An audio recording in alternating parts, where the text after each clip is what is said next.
and welcome to Sports Talk. I'm Frank Noppenberger, your host, and today we have three special student athletes from East Brunswick High School to share their high school experience with us. First, we have Ryan Williams, Rachel Chicchi, and Vivek Subramanian. Welcome, guys. What we'd like to do is have you just share your experience as a student athlete and your whole high school career, and hopefully there'll be some young student athletes out there that may get inspired by what you've done, what you want to do, and you can be a role model for them. So Ryan, we'll start with you first. Besides being involved in track, what other activities are you involved in, and how do you balance your busy schedule? Well, during the winter I coach basketball for 5th and 6th graders at St. Bart's. I did this last year as part of my community service activity, and I found it really enjoyable. I always grew up playing basketball, so it was kind of nice to teach the kids what I knew. And time management is a big deal at the high school, and especially when you go on to college. There's a lot of different techniques that you need to do. Once you get home from practice, which usually takes a while, you usually get home before dinner. You really have to know what you have to have like a strategy to know what you have to do. You should always study, and you have to make sure not to have too much downtime. And in fact, I find that usually in between seasons when I don't have practice, I usually find that I don't get as much work done. Mm-hmm. I usually find that I get more work done when I'm just going from like homework to sleeping and eating and just balancing my schedule. I work a lot better like that when I'm on a little stricter schedule like that. Right. No, I think a lot of us are like that. Now, Rachel, you've been involved in basketball, which is time-consuming. You're currently swimming, which is real time-consuming. You do girls lacrosse, which sometimes you're not coming back to 7 or 8 at night, and you've done field hockey, and because of the way soccer, and because of the way those games are set up, you're not getting back till late. Plus, I know you're very involved, so tell us what you're involved in and how do you juggle everything?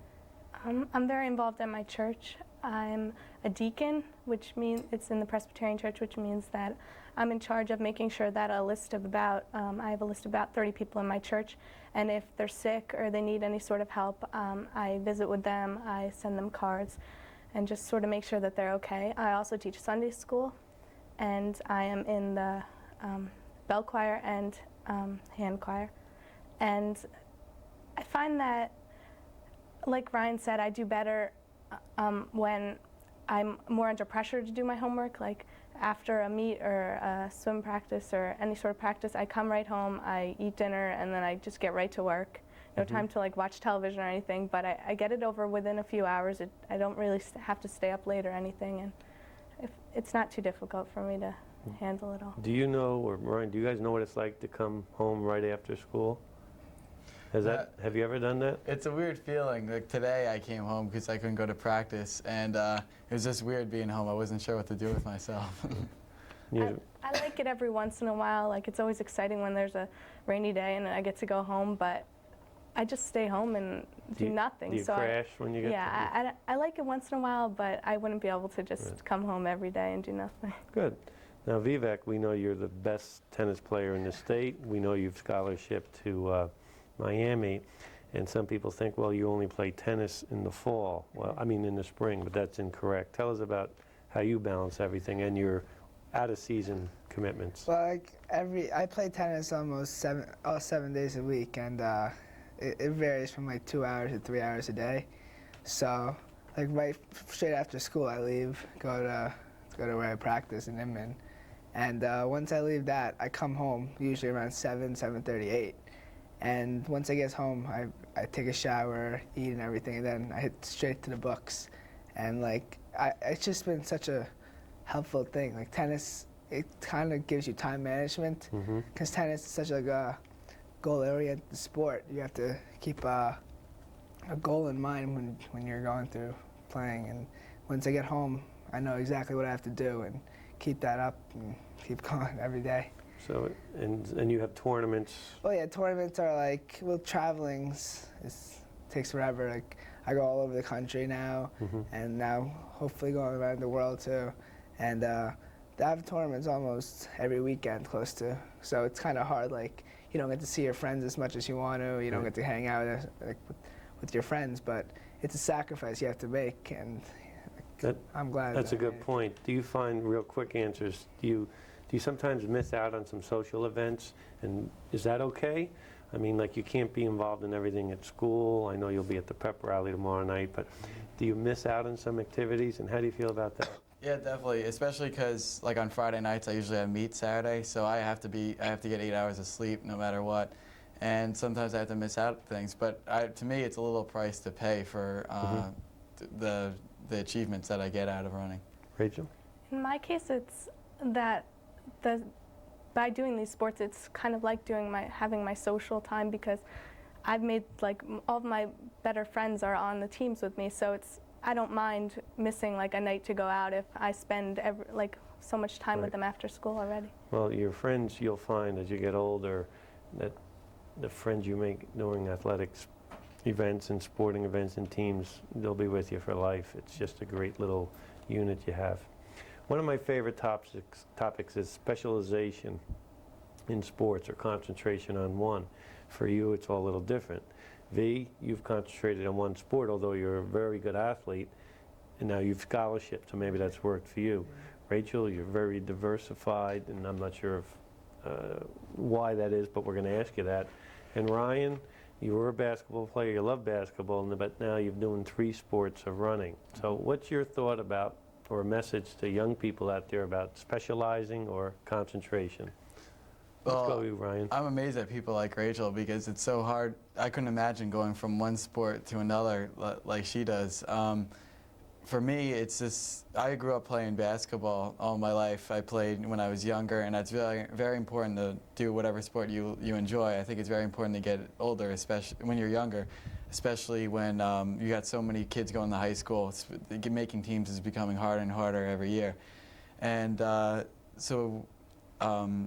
I grew up playing basketball, but I ran track just to stay in shape and then it ended up that I got a liking to it, and I just found I had a lot of natural ability for it. And instead of playing basketball in the winter, I decided that in order for me to get to the places where I needed to be as a runner, I was going to need to take that season and to run winter track instead of playing basketball, because all of my competition is doing winter track. So it's just they're getting an advantage on me, and I can't let that happen. So winter is a great time to get back in shape for the spring, and then the spring I like to come out every year and put up my best times.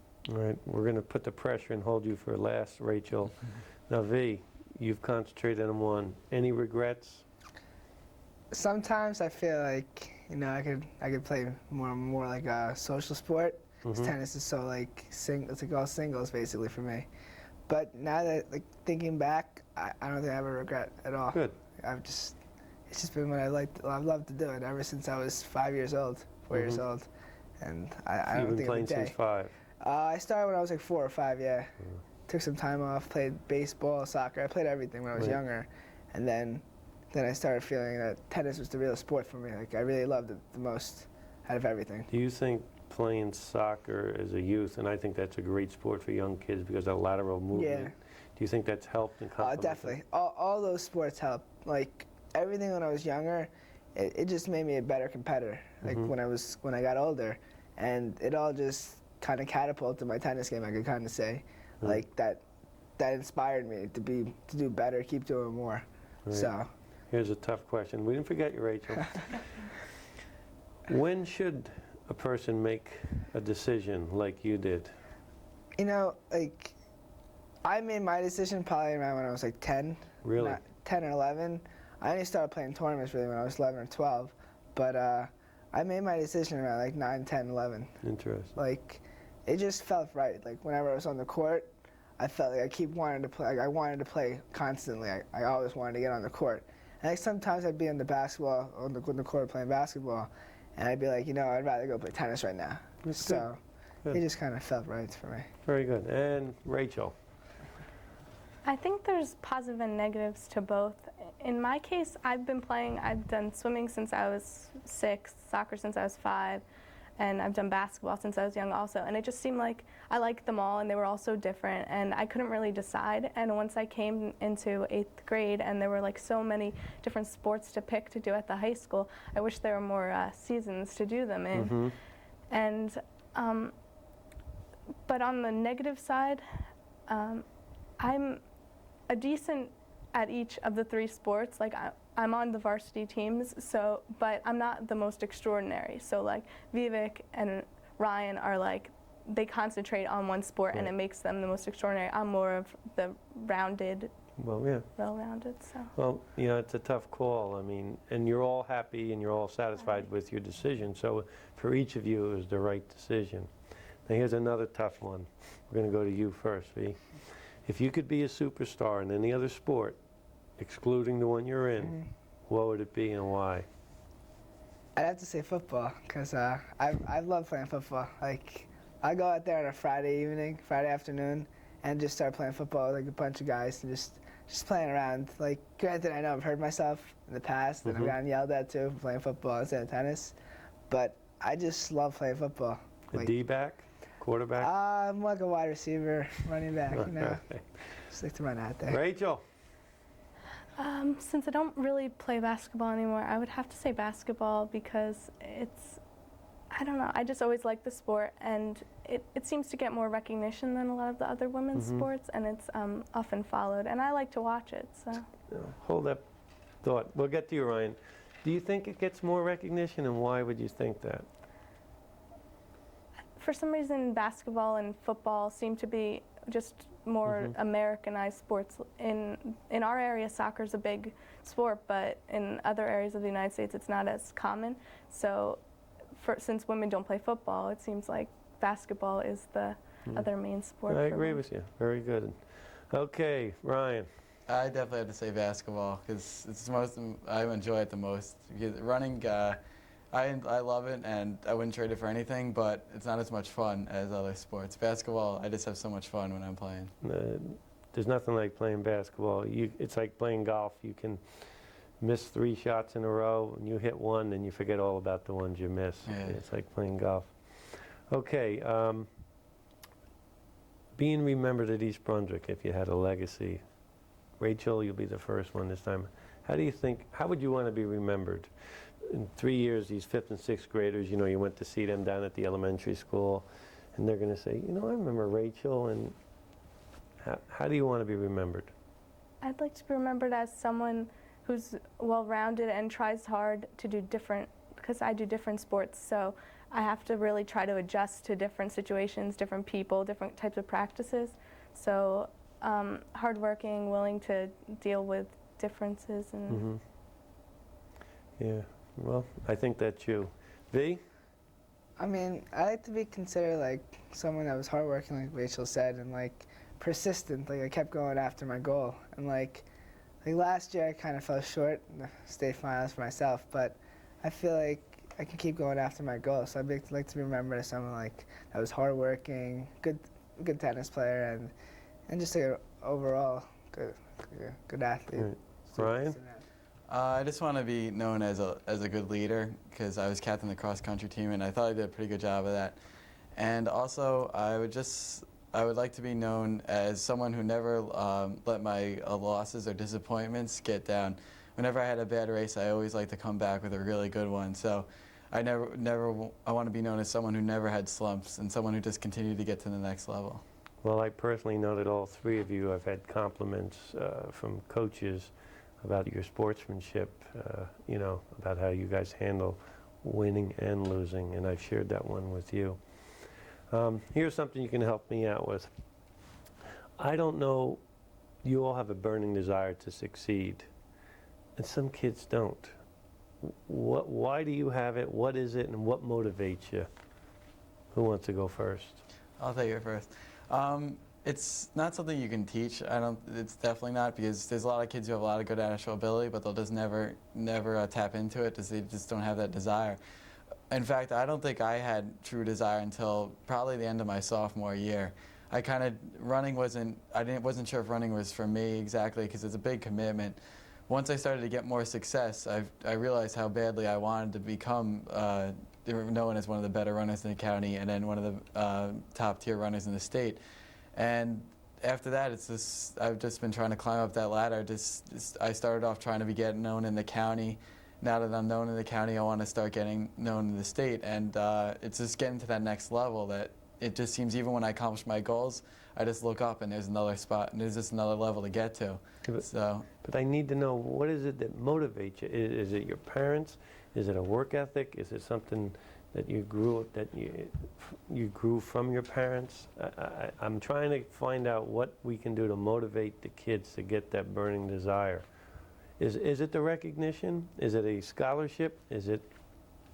I think it could be it is recognition, because I remember when being a freshman and seeing Brian Donovan, one of the great runners from East Brunswick, and he was getting a lot of press in the papers, and I said, oh, wouldn't that be great to be me?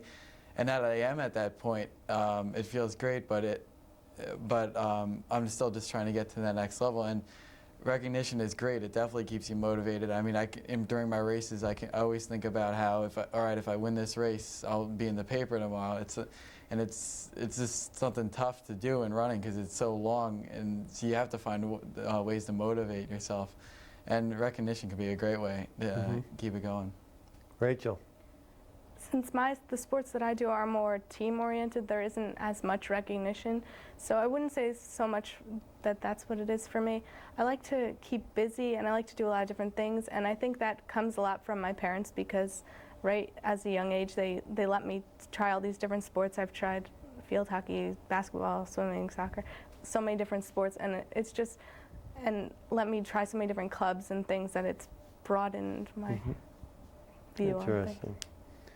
Now you got to be really motivated because you've got to go to Inman Racket Club every day. And do you always hit against the same person, or? Well, I have my coach I hit with like twice a week, and then there's like these groups, and like I just hit with random kids, whoever there, and I just try to make the best out of anything. But I think the thing that motivates me the most, like Ryan said, recognition is definitely a big factor, because ever since freshman year, it's been like the recognition's been awesome. But just the desire inside of me to kind of want to be the best that I can be, and I know deep down I can be the best, better than anyone, I feel, and just that desire inside of me just makes me want to keep fighting for it, to keep going for the next shot, keep going for the next level, like Ryan said, the next tier. So between like the heart and like the recognition, I think those are the two most important things. Like kids to really they just have to go for their goals, basically, go after what they really want. Yeah. The off season, how important is that?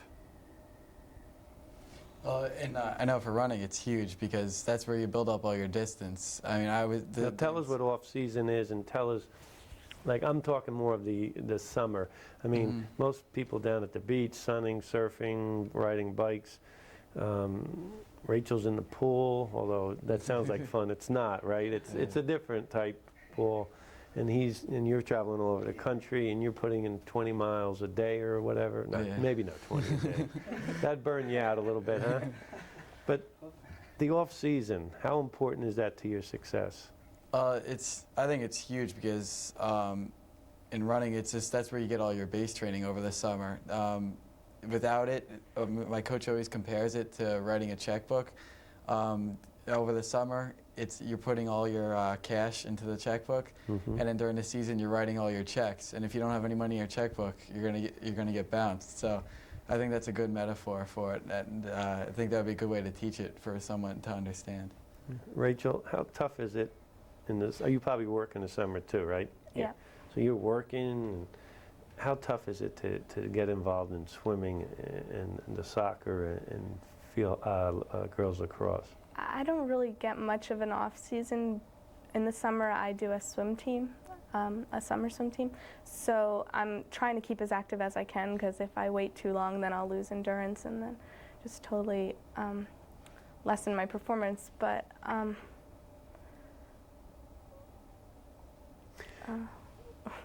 But isn't it, do you do something every day? Josh Miller, who punts for the Steelers, you all know him. I asked him once about this, and he says he does something every day to maintain or improve his punting ability. If it's snowing outside, he said he'll walk around the apartment if he can't get outside and just drop the ball on his foot for the placement. Did you do something every day?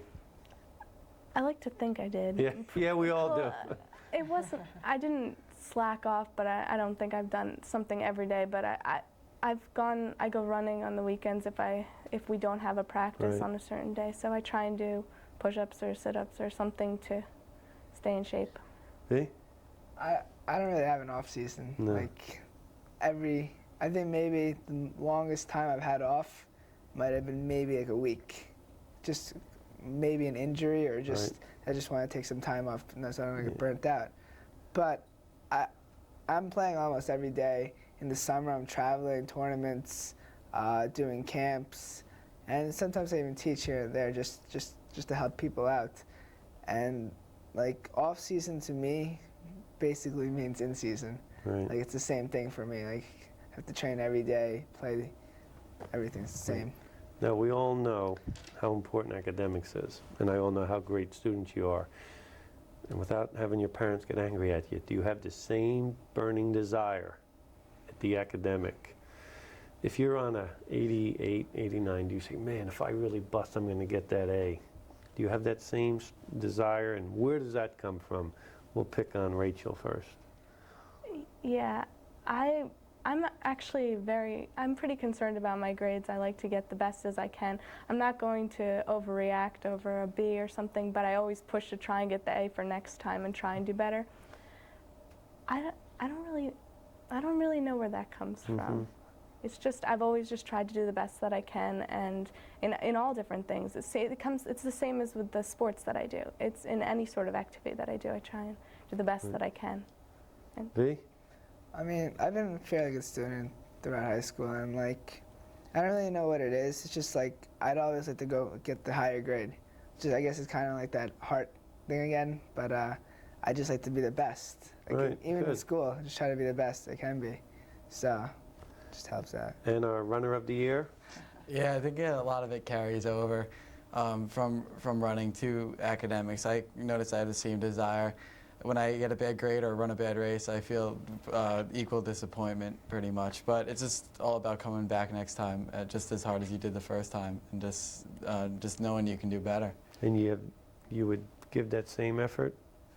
Yeah, I would like to think so. I don't know. Yeah, that's a good answer. Okay, here's another one because we're running out of time. In 10 years, where do you see yourself? What are you going to be doing in 10 years? We'll ask for volunteers.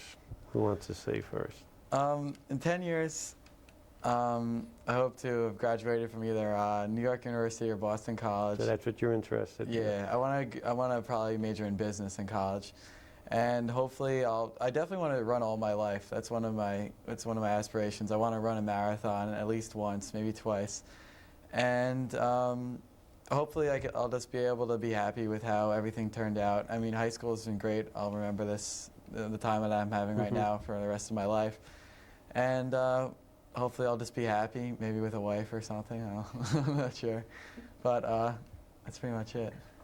All right. Rachel? I haven't really decided with schools. I have a pretty long list of schools, so I'm not sure about that, but after... Well, give me a couple of them. Okay. Let's impress everyone out there. Well, okay. I got into Penn State University. And, Great school. I'm applying to Lehigh, Lafayette, Cornell, and University of Delaware. Pretty impressive. So I haven't decided yet, but I'm planning on majoring in engineering because I really like math. So that's a really broad thing also, which I haven't really decided, but I'm thinking civil or like mechanical or architectural. So I'll be working in some sort of company and hopefully married and... All right, we don't have to get personal, but just teasing. Okay, let me see. We're going to be going on playing in the U.S. Open and... Hopefully getting there. I mean, after I'm going to Miami, and I'm looking to major in probably medicine most likely. Oh. Medicine or business is a chance to toss up right now. But hopefully 10 years, see myself playing some more tennis. Maybe if things go as well as they're going right now, stay on the tour for a little bit. And I can't really tell you anything else. Just How difficult is it to get to that next one? it's a load. Like a lot. Everyone's told me that only one like a million get the chance, and like deep down I feel like I have that chance because I put that time into it, and hopefully I'll get there. And Right. pray for Good. the Well, best. we wish you the best of luck. Thank Now you. you got to help me out one more time, guys. There's a lot of young 5th graders, 7th graders, 8th and 9th graders out there. Give them a 10-second message about being involved in sports or high school. If I had a chance, I would tell them just to work hard, just make sure that you're very determined, and don't let anything bother you too much. Successes or losses is the 24-hour rule, and you have 24 hours to get over it, whether you win or lose, and just keep plugging away. Good, good. I'd have to say try to get involved in as many things as you can do and then narrow it down after that, and just like Ryan said, hardworking and just have persistence and keep trying. Right. I say you try, and if you fail or lose, so what? You know, you did your best. Exactly. V? I say just go for your goal, like go with your gut almost. Whatever your gut says, keep going for it and never give up until the end. That's what Derek Jeter said when he was a peanut. He always wanted to be a baseball player, and no one ever talked him out of it, and they encouraged him. Just keep going. Well, on behalf of Sports Talk, I'd like to thank you guys. You're quality people. I wish you the best of luck, and I'm sure you're going to have outstanding winters, and the spring we hope to see you win the state championship. So on behalf of East Brunswick TV and Sports Talk, thank you.